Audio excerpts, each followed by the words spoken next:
రేపటి మద్దతు జరిగినటువంటి సంఘటన చాలా బాధాకరం. ఆమె మరణం జై భీమ్, జై భీమ్, జై జై భీమ్, జై అంబేద్కర్, జై అంబేద్కర్, జై మహాత్మా జ్యోతిరావు పూలే, జై మహాత్మా. కొనసాగిస్తాం మహనీయుల ఆశయాలను, కొనసాగిస్తాం మహనీయుల ఆశయాలను, కొనసాగిస్తాం. ఎస్సీ మైనారిటీ ఐక్యత వర్ధిల్లాలి, ఎస్సీ మైనారిటీ ఐక్యత వర్ధిల్లాలి. జై భీమ్, జై భీమ్.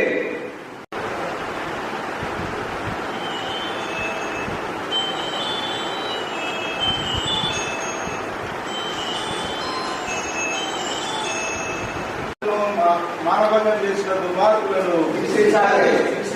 వెస్ట్ బెంగాల్లో ట్రైనీ డాక్టర్లు మానవంతం చేసిన దుర్మార్గులను శిక్షించాలి. వేదిక మీద ఉన్న నా సాటి నాయకులకు, మేధావులు, వేదిక కింద ఉన్న నా మిత్రులకు, నా శ్రేయాసులకు, ఈ సభకు వచ్చేసిన అందరికీ ప్రతి ఒక్కరికి జయజీవం చెప్తూ, ఆంధ్రప్రదేశ్ దళిత మిత్ర సంఘం 2017 సంవత్సరంలో స్థాపించబడింది. బడుగు బలహీన వర్గాల కోసం అనేక రకాలైన సంఘాలు ఈ రాష్ట్రంలో కానీ ఈ దేశంలో కానీ చాలా సంఘాలు ఉన్నాయి. కానీ ఏ ఒక్కరు కూడా కొంత మేరకు 10 మందో 20 మందో జినేట్గా జాతి కోసం పనులు చేసేవారు కొంతమంది ఉండరు. కొంతమంది సంఘాలు పెట్టుకొని ఏదో ఉన్నామనే రకం కింద చేస్తున్నారు. కానీ అదే విధంగా ఉండకూడదని ఒక ఉద్దేశంతో సంఘాలన్నీ కలపాలనే ఒక ఉద్దేశంతోనే దళిత మిత్ర సంఘం పెట్టడం జరిగింది.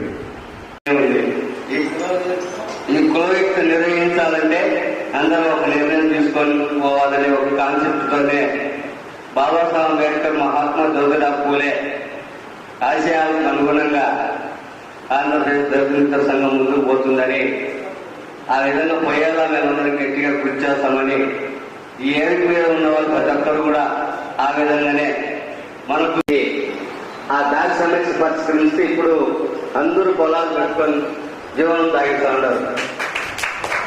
రెండోది, అదే జిల్లాలోనే కూడా దారి కనపడకుండా వాళ్ళకు వాళ్ళే కొట్లాడుకునే శైలికి వచ్చిందే చాలాసార్లు గొడవలు జరుగుతే దళిత మిత్ర సంఘం పోయి అన్నమయ్య జిల్లా కలకడ మండలం అది కూడా పోవచ్చిందే. కానీ ఇప్పుడు మనం ఈ స్వాతంత్రం ఎట్లొచ్చింది మనకు, మనం ఈ చదువు మనం అందరం కూడా చదువుకుంటున్నాము. ఏమంటే పూలే గారు వేసిన బీజము, అంబేద్కర్ గారు రాసిన రాజ్యాంగం వల్లే వచ్చింది. కానీ ఆంధ్రప్రదేశ్ దళిత మిత్ర సంఘం రామాంజనేయులు వ్యవస్థాపక అధ్యక్షులు ఏర్పాటు చేసినటువంటి ఈ కార్యక్రమానికి విచ్చేసినటువంటి వేదిక పైన పెద్దలకి, అందులో వేదిక మీద ఉన్న ముందున్న యువరక్తానికి, దళిత యువరక్తానికి నా హృదయపూర్వక జై భీమ్ తెలియజేస్తున్నాను. అందరికీ జై భీమ్. మీడియా మిత్రులకు, నా సోదరులకు అందరికీ జై భీమ్. ఆంధ్రప్రదేశ్ దళిత మిత్ర సంఘం 7వ ఆవిర్భావ సభకు వచ్చేసిన మీడియా మిత్రులందరికీ జై భీమ్, నా మిత్రులకు జై భీమ్. ఈ సభ 2017 సంవత్సరంలో స్థాపించబడింది. ఆంధ్రప్రదేశ్ దళిత మిత్ర సంఘం ఎస్సీ, ఎస్టీ, బీసీ, మైనారిటీలు, ఇతర పేద వర్గాలను కలుపుకొని బడుగు బలహీన వర్గాలకు రాజ్యాధికారం అంతిమ లక్ష్యంగా చేయడానికి ఈ సంఘం స్థాపించడం జరిగింది. ఇప్పటికీ బడుగు బలహీన వర్గాలకు ప్రజల్లోకి భారత రాజ్యాంగాన్ని, బహుజన మేలుకో రాజ్యాంగాన్ని అనే పిలుపుతో ప్రతి ఇంటికి రాజ్యాంగాన్ని పంపించడం జరుగుతూ ఉంది. అదేవిధంగానే ప్రజా సమస్యల పట్ల కానీ, ఎస్సీ, ఎస్టీ, బీసీ, మైనార్టీలకు ఏ సమస్య వచ్చినా ఆంధ్రప్రదేశ్ దళిత మిత్ర సంఘం ముందుండి కొద్దిగా పోరాటం చేసి కొంతమేరకు న్యాయం చేసేదానికి ప్రయత్నిస్తూ ఉంది. కాబట్టి అందులో భాగంగానే మహాసభ నిర్వహించుకుంటున్నాం. మేము ప్రభుత్వానికి కొన్ని డిమాండ్లు మేము పెట్టినాం. ఆ డిమాండ్లు మీడియా ద్వారా మేము తెలపాలనుకుంటున్నాం.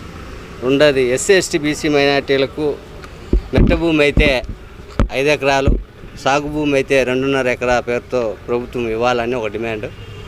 ఎస్సీ ఎస్టీ బీసీ మైనార్టీలు పక్కా గృహాలకు ఎస్సీ ఎస్టీలకు 7 లక్షల రూపాయలు మంజూరు చేసి 5 సెంట్ల చొప్పున స్థలం కేటాయించి ఆ ఇల్లు పక్కా ఇల్లు కట్టియాలనేది.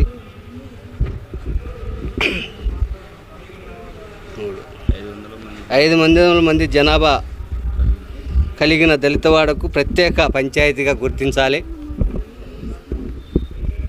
రాష్ట్ర వార్షిక బడ్జెట్లో ఎస్సీ ఎస్టీ మైనారిటీల వాటా ప్రకారం సప్లాన్ నిధులు సక్రమంగా ఖర్చు చేయాలని ఒక డిమాండ్.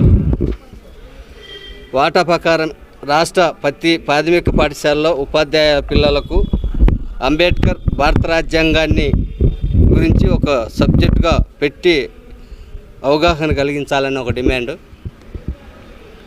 ఎస్సీ ఎస్టీ నిధులు ఇతర వర్గాల శాఖలకు ప్రభుత్వం మళ్లించకుండా జస్టిస్ పున్నయ్య కమిషనర్ ప్రకారమే ఎస్సీ ఎస్టీలకు మైనార్టీ పథకాలు అమలు పరచాలని, ప్రతి గ్రామ సచివాలయంలో ప్రత్యేక అధికారిని నియమించాలని డిమాండ్ పెడుతున్నాం.